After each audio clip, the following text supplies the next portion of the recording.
Assalamualaikum warahmatullahi wabarakatuh. Halo semuanya, welcome back to DRC Channel. Di video kali ini saya mau bahas satu buah helm. Satu buah helm brand Jepang. Karena kehabisan ide sebenarnya, jadi yang ada aja lah dibahas. Siapa tahu bermanfaat buat teman-teman ya kan. Jadi ini brand dari Jepang. Kalian pasti tahu helm ini brandnya apa, tipenya apa, kalian pasti tahu. Di sini saya mau bahas tentang ini helm tuh masih worth it nggak sih di tahun 2024. Mengingat di seri terbarunya dia ada keluar baru lah ya, ada seri terbarunya baru keluar. Worth it nggak di tahun 2024, terus dari segi harga gimana, terus kekurangannya apa, kelebihannya apa. Nah, saya mau bahas di video ini, siapa tahu bermanfaat buat teman-teman. Oke, tanpa basa-basi, ini dia helmnya. Oke, di tangan saya sekarang ada helm Shoei, bacanya tuh Sui X14 atau X14, motifnya Motegi. Jadi untuk motif kita kesampingkan aja karena saya lagi nggak mau bahas motif. Anggap aja ini umum lah, umumnya helm X14 atau X14. Saya mau bahas di sini, mau mengulik. Jadi buat teman-teman nih yang sekiranya mau nyari helm ini itu apa aja yang harus diperhatikan ketika ingin membeli, terutama second ya atau bekas. Kalau berbicara baru sih nggak mungkin ya saya cerita lah, tapi kalian bisa mengantisipasi ketika ada minusnya itu apa aja. Oke, ini helm, kita berbicara sedikit lah tentang helm brand Shoei ini. Brand Shoei ini dia brand dari Jepang ya, helm Shoei ini brand dari Jepang.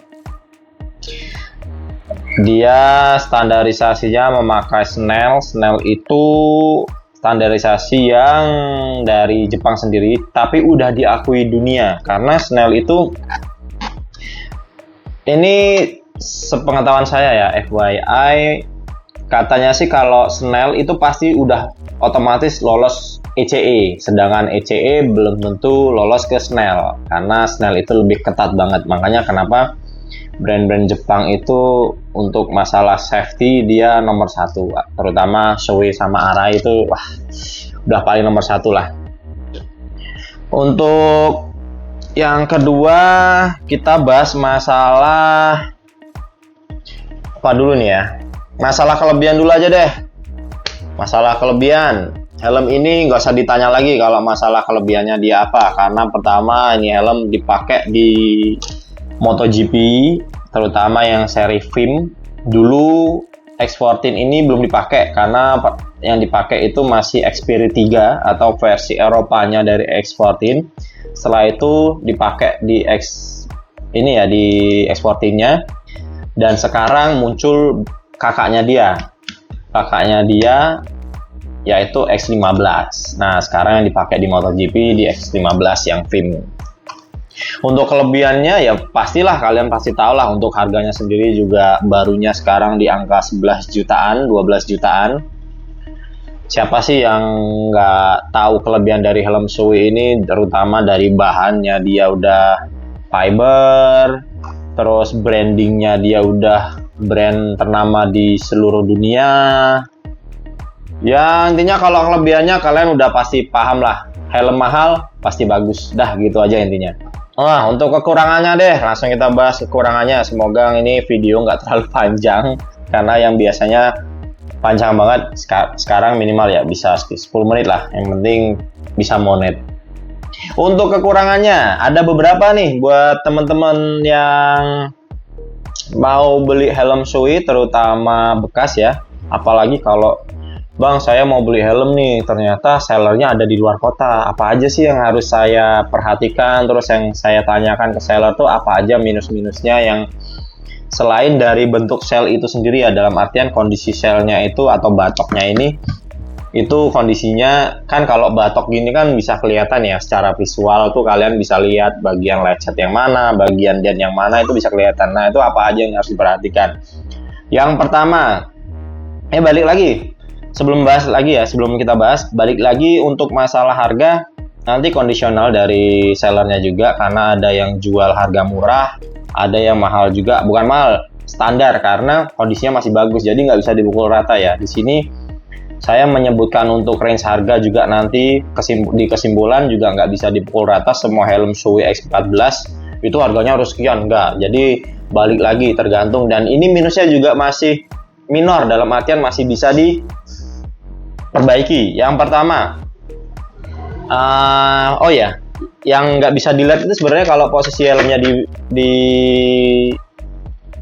pakaiin visor, dia bautnya Shoei itu dia ringkeh, alias walaupun dia kelihatan besi ya, cuma kalau sering dibuka tutup itu lama-lama dia hancur bener-bener kayak udah, kan bautnya dia tuh plus kan, itu lama-lama nggak bisa jadi plus saking sering dibuka. Nah ini yang lebih sering kehati-hati. Jadi buat teman-teman ini tips aja ketika ingin membuka baut ratchetnya dia ini, kadang kan orang dimasukin gini aja terus diputer, sebaiknya diganjel apa ya, diganjel siapa sih,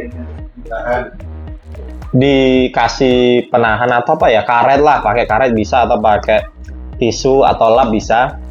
Ketika masukinnya baut ke dalam sini tuh harus ditekan ya, jangan cuma masuk terus diputer.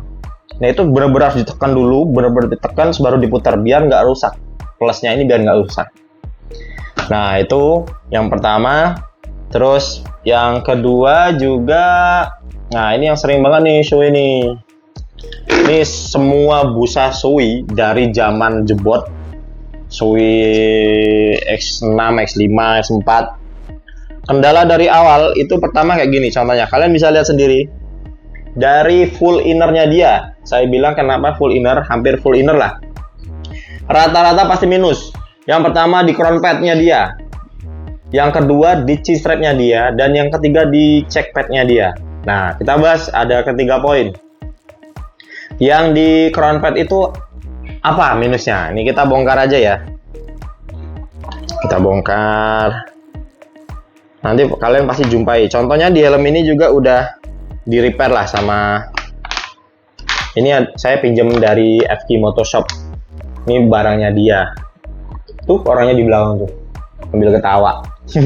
Nah ini yang namanya crown pad. Crown pad itu busa atas. Kelemahan Shoei dari zaman tahun bahula sampai sekarang itu pasti di sini. 3 garis ini. Nih 3 garis ini. Ini pasti brodol, entah itu mau dipakai atau enggak, pasti brodol.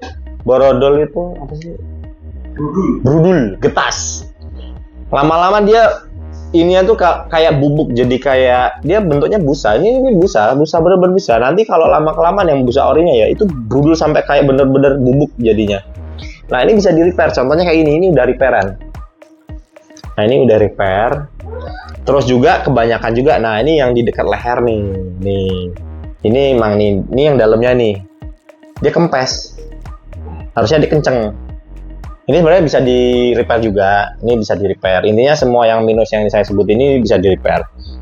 Ini ya, ini busa crown padnya, itu tadi minusnya.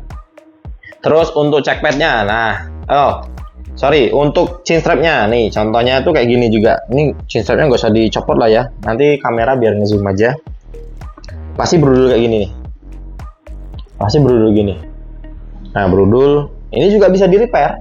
Berudul gini bisa di repair, banyak kok. Di repair di mana aja bisa, di DRC juga bisa, tenang aja. Yang kedua ini ya. Terus yang ketiga, nah ini kalian bisa langsung lihat dengan jelas check padnya dia. Ini pasti berudul. Shoei itu pasti berdul di sininya, mau dipakai atau enggak, terutama area sini yang biasanya yang pertama mulai berdul itu yang area layer dalam ini ya. Akhirnya kayak gini, ini di repair, ganti dengan kulit sintetis. Nah ini malah biasanya lebih awet daripada bawaan Shoei itu sendiri. Terus untuk apa, neckrollnya sih masih aman karena jarang dipakai ya. Nih terus ada juga nih styrofoam IPS lah, IPS-nya dari Shoei juga ada minus ya. Entah itu mau dipakai atau enggak, biasanya ada minus juga. Pertama di sini nih kayak gini contohnya, ini retak nih. Ini mau dipakai atau enggak, tetap karena kayak usia gitu deh. Terus sama yang di ini, yang di mulut sini biasanya juga sama, dia brodul. Ya. Nah, itu kenapa saya sebutkan tadi hampir full inner, karena ini nggak ikut brodul, karena ini memang jarang banget orang-orang pakai ya. Itu tadi kalian bisa lihat, dicek, atau buat teman-teman yang pengen beli helm Shui, coba suruh fotoin aja sellernya. Walaupun brodul, yang penting udah di repair nggak masalah. Contoh kayak ini udah di repair nggak masalah gitu loh. Atau buat teman-teman nggak usah di repair nggak apa-apa, yang penting saya mau ke originalitasnya dia. Cuma kalau originalitas yang crown pad brodul susah karena dia nggak ada busanya. Ini kan brodul nih, ini nggak ada busanya, cuma ada kain jaring-jaring kayak gini doang, sakit nanti karena kepala langsung nyentuh dengan IPS helm. Makanya kenapa ini harus di repair kalau yang bagian crown pad. Tapi kalau masalah chin strap sama jackpad selera, ada yang pengen mempertahankan keoriginalitasnya walaupun brodul, ada juga yang udah ya nggak apa-apa lah, yang penting terima beres aja, udah di repairin. Nah kayak gitu. Oke, itu tadi poin ketiga. Terus juga ada beberapa juga poin keempat. Kalian kalau bisa cek, kalau ini balik lagi ya, antara ini tuh sebenarnya kalau kelengkapan dari bawaan helm pabrik, dia kayak penutup dari untuk intercom nih, rata-rata pada hilang nih ya. Nah saya buka nanti biar kameranya dekat. Penutup intercom tuh, jadi dia tuh ada penutupnya di sini. Nah itu rata-rata udah pada hilang, tapi balik lagi ada yang masih ada yang udah hilang, dan itu tidak mengganggu fungsi ya, it's okay aja. Jadi bukan hal yang benar-benar harus diperhatikan, cuma ini saya sekedar sharing aja. Itu poin ketiga. Terus untuk poin keempat itu, nah ini kadang juga ada beberapa helm yang helmet care di saya itu saya ngerjainnya itu baut dari spoiler 3 ini kan ada bautnya nih 1, 2, 3. Ini rata-rata pada kendor terus bautnya hilang. Nah ini masalahnya bautnya itu kecil, susah nyarinya. Nah itu yang harus diperhatikan lagi ya. Ini poin ke-4. Jadi baut ini kalian bisa cek atau tanya sellernya lah sebelum kalian beli. Terus poin ke-5. Nah ada beberapa kasus juga, kayak kemarin saya dapat helm Shui Bradley Smith X14, itu visor locknya tuh ini patah atau alias nggak ada. Ini rata-rata sih pada posisinya ngelok gini ya, ngelok terus dipaksa buka, akhirnya dia kalah. Ininya yang kalah, bukan visornya yang kalah tapi visor locknya. Terus ini aja yang buat naik turun ini aja nih lepas, intinya lepas. Kadang ada kayak kemarin yang Bradley dia nggak ada ininya, seperti itu. Ada masukan nggak dari FK Moto Cerat? Minusil ya nih, Rizky ya. Oh satu lagi, rata-rata ini nih logo Shui belakang kecil ini nih, kadang lepas kayak gini nih. Nah, nggak masalah sih, ini nih cuma sekedar sharing ya. Jadi bukan berarti minusnya itu terus harus wah aku gimana nih, wah helm kok gini-gini, enggak. Ini sekedar sharing aja. Maksudnya nggak masalah, ini lepas pun bisa delay, jadi santai aja. Ini cuma sekedar sharing. Ini poin terakhir sih. Ada beberapa juga yang ininya tuh lepas, logo Shui belakangnya ini yang menunjukkan keoriginalitasan Shui itu salah satunya dari sini. Soalnya yang clone atau KW dia nggak ada, ini polos biasanya. Nah enaknya helm ini tuh ada clone-nya. Enaknya tuh bukan dalam artian beli clone aja, nggak gitu konsepnya. Enaknya kenapa saya bilang ada beberapa part yang dia bisa dipakai buat helm orinya. Pertama itu dari visornya alias kacanya. Kalau ini aftermarket. Bedanya aftermarket sama clone apa bang? Nah kalau yang clone itu gret apa sih? Gerigi-geriginya itu dia di samping sini seperti ori. Gret-gretnya itu seperti ori di sini. Kayak visor clearnya dia, gret-gret. Garis-garisnya itu di sebelah sini, itu yang clone. Terus untuk pembedanya clone sama ori gimana bang? Nah kalian bener-bener gampang banget. Aduh ini coba. Nah oke, udah diambilin sama bosnya Fak Motoshop. Nah, kalian bisa lihat nanti kamera deket di sini ya. Untuk dark flat originalnya Shoei sama clone itu bisa banget dibedain. Nah, kayak gini tadi saya cerita, geret-geretnya dia di samping. Pembeda clone sama ori itu gampang banget karena clone sekarang tuh ada logo Shoei-nya juga di sini. Pembedanya dia di atas logo Shoei itu ada tahun produksinya dia. Contoh kayak gini tulisannya 0817 berarti minggu ke-8 tahun 2017 diproduksinya Pfizer ini. Nah, ini pasti dipastikan original ya, bukan yang clone atau yang KW.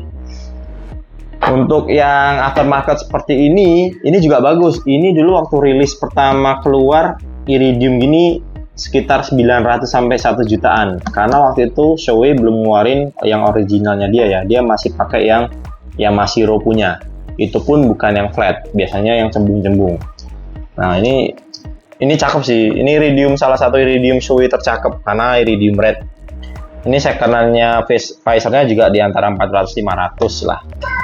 Oke, sesi selanjutnya sesi tanya jawab dari para penonton yang ada di belakang kamera. Banyak banget orangnya, ada 1, 2, 3, 4, 10, 25 lah, 25 orang. Ada yang mau ditanyakan dari audiens atau kameramen atau dari Fak Motocrot? Harganya, Bang? Oh iya, oke. Untuk harganya, harga dari helm Shoei sekarang udah terjangkau. Ekspor ini ya udah terjangkau, nggak kayak dulu lagi lah. Karena ada efek dari X15 juga udah keluar. Untuk harganya ini kalian bisa dapet. Ini kita berbicara dari kondisi standar dan biasa ataupun polos sampai ke range tertinggi ya. Di harga 4 jutaan kalian udah dapet helm Shoei X14. Ada yang jual di bawah 4 juta atau di range 3,5 juta, tapi itu biasanya bekas jatuh atau apa. Saya nggak rekomendasi lah intinya. Yang masih layak pakai dengan kondisi walaupun lecet tapi tidak jatuh tuh di range 4 juta ke atas. Itu kalian udah dapat ada beberapa motif. Di DRC juga saya jual tuh X14 Asail. Saya jual juga di 4 jutaan, di bawah 5 juta. Murah banget. Sampai dengan range harga 8 jutaan, itu tergantung motif juga ya. Ada karena X14 juga terakhir keluar motif-motif baru juga sebelum X15. Jadi itu harganya ya masih oke lah 7 sampai 8 juta masih ada yang harga seperti itu. Harganya murah dari 4 jutaan sampai 8 juta itu. Ada lagi? Beratnya gimana, Bang? Untuk beratnya sendiri, mantap. Untuk berat dari X15 sama X Spirit, dia sebenarnya hampir selisih 200 gram. Kalau nggak salah itu Shoei X14 itu sekitar 1,5 kiloan sampai 1,6 kilo beratnya. Lah, enaknya helm Jepang. Ini saya berbicara ya, enaknya helm Jepang. Cuma agak sedikit beda ya Shoei sama Arai. Ketika kita angkat gini tuh berat. Kita angkat gini tuh benar-benar kayak, ini helm kok berat banget ya. Tapi kalau dipakai tuh nggak kerasa beratnya, benar-benar nggak kerasa beratnya. Apalagi Arai lah. Apalagi Arai itu, kalau benar-benar dipakai itu udah fit banget, enak tanpa ada rasa beban sama sekali. Nah, cuma ada beberapa kasus yang X14 ini atau X14 ini ketika dipakai oleh pengguna itu ada tuh kayak ownernya FK Motorshop, dia katanya agak ngunde atau agak berat dari belakang karena ada mungkin efek dari spoiler ya, jadi kayak agak berat belakang. Cuma itu beberapa kasus aja karena helm Jepang itu pasti memikirkan tentang titik berat dari suatu barang, jadi itu kayak beratnya itu tersebar ke seluruh kepala seperti itu. Untuk X-Spirit sendiri itu kurang lebih 1,3 sampai 1,4, dia lebih enteng, kurang lebih 200 gram dari X14 karena dia standarisasinya ECE dan diperuntukkan untuk Eropa. Ada lagi pertanyaan? Gerah nggak sih, Bang, pakai Shoei? Nah ini nih enaknya helm Jepang nih. Kenapa saya salut lah. Nggak tahu ya, helm-helm Jepang itu selalu membuat nyaman pengguna. Ketika ventilasinya dibuka tuh bener-bener kayak airflow-nya itu berfungsi dengan baik. Ada juga, tapi tergantung ini ya, tergantung reading posisi kalian ya. Reading posisi kalian juga menentukan, nggak semuanya itu dingin lah, kecuali kalau kalian naik motor sport itu pasti posisinya kan agak dingkluk gini, kepalanya agak turun ke bawah, itu pasti airflow-nya enak. Tapi kalau untuk naik Matic yang atau motor nekat tuh kepalanya kan pasti agak gini. Nah itu memang harus diturunin dikit, nah itu biar kerasa airflow-nya. Ini untuk helm kelas dunia semua pasti sudah diperhitungkan, ventilasi pasti fungsi, bukan sekedar tempelan aja seperti itu. Kesimpulannya, helm ini masih worth it nggak di tahun 2024? Pasti worth it lah, pakai nanya lagi. Ini helm mahal cuy, dalam mahal, bagus lagi dipakai MotoGP, masa nggak worth it? Ini sampai 5 tahun ke depan aja masih worth it. Apalagi yang S14 seri-seri terakhir itu dia sebenarnya 2020, jadi aman banget.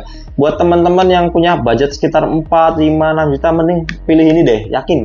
Saya merekomendasiin helm-helm X14 ini daripada apa ya, masalahnya harga 4 juta 5 juta itu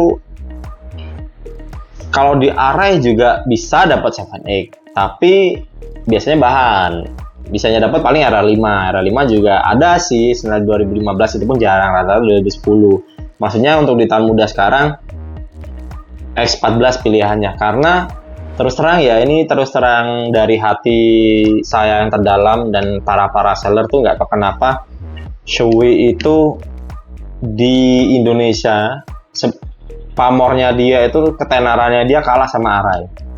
Makanya harganya dia jauh terjun bebas daripada Arai seperti itu. Karena di Indonesia itu dominasinya tuh kayak peminatnya banyak, ya udah harganya tinggi. Peminatnya kurang, ya itu sebenarnya hukum ekonomi sih ya.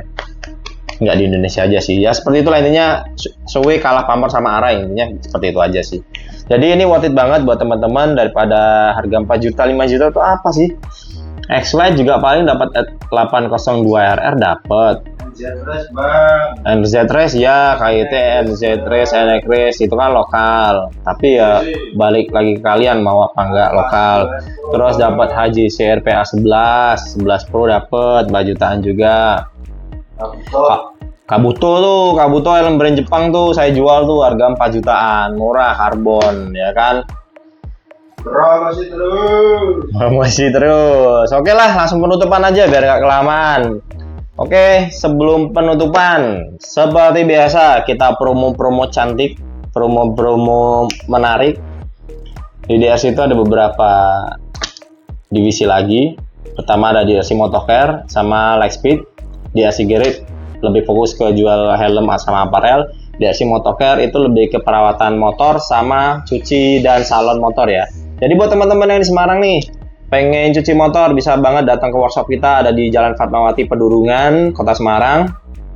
Kalian bisa cuci motor, sekalian salon di sana atau detailing di sana, dan kita ada jual produk juga. Kalian bisa lihat di sini ada produk-produk dari DLC Motocare, ada sabunnya, ada pengkilapnya, ada semirbannya, ada penghilang jamur, penghilang aspal, komplit. Buat teman-teman yang mager luar kota yang pengen order silakan. Jadi bisa perawatan motor kalian di rumah juga. Terus ada semprotan helm sama parfum helm, jadi buat perawatan helm kalian. Jadi ini intinya perawatan motor dan helm kalian.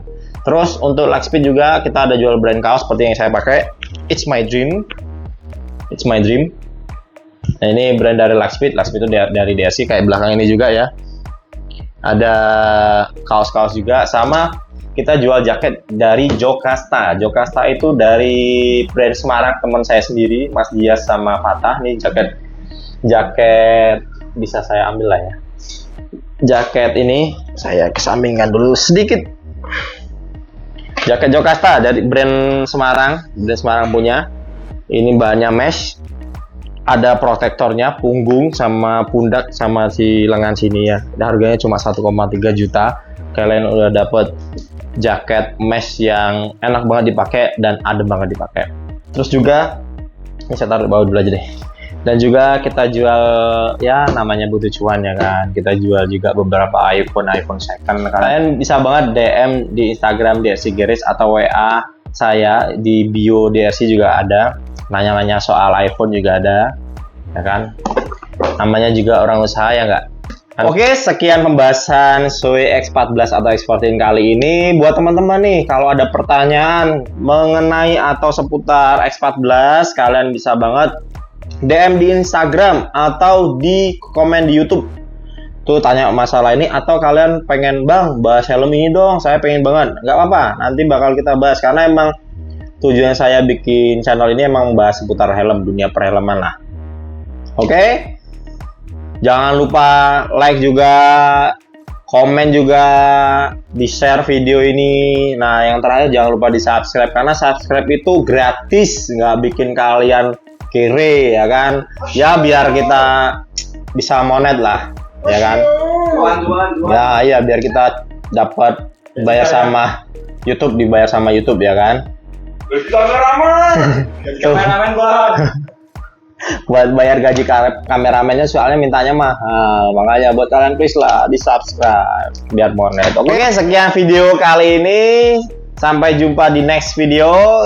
Jangan lupa sedekah, karena sedekah tidak akan membuat kalian miskin. Wassalamualaikum warahmatullahi wabarakatuh. Waalaikumsalam.